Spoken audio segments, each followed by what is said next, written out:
It's been about 6 months now since former offensive lineman Harry Miller announced his retirement from OSU football.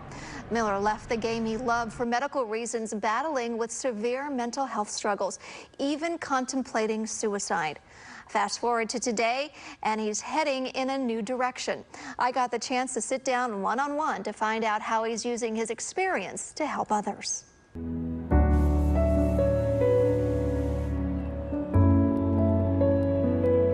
It's no longer the roar of the crowd that drives former Buckeye offensive lineman Harry Miller. Instead, it's the emails, messages, and people he meets on campus that now help to motivate him. Very grateful to have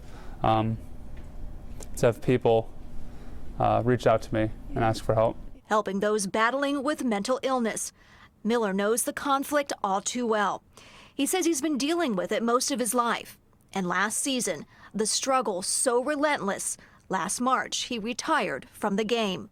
I was in so much pain. I was so confused. Now Miller shares his new path openly. Here, not a dry eye in the crowd as he spoke bravely at Ohio State's Faces of Resilience ceremony. Several nights I stood in front of my mirror, pressing a blade into my skin. I stared down my reflection to see who would blink first, who had more resolve. I pressed the blade hard until it bit me and drew blood. Miller says he doesn't take what he shares lightly. My mother shared a note with me, and there's been a lot of messages of people who have had loved ones commit suicide, and they would say, like, you remind me so much of him or her, and I don't know, it sort of feels now like I have all these ghosts walking beside me, and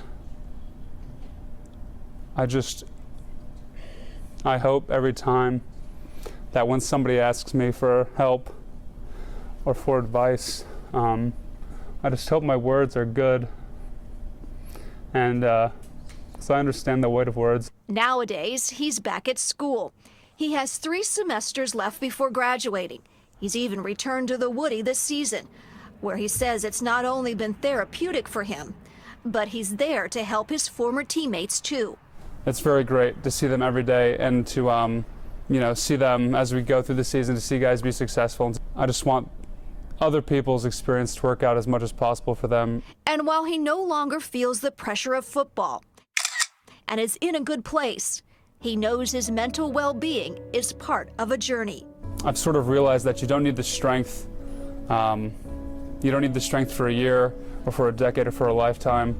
If you just have the strength for one more day, every single time I've found out that when I didn't think I had the strength for 2 days, I ended up finding the strength for one more day. Thank you, guys. That strength coming from within.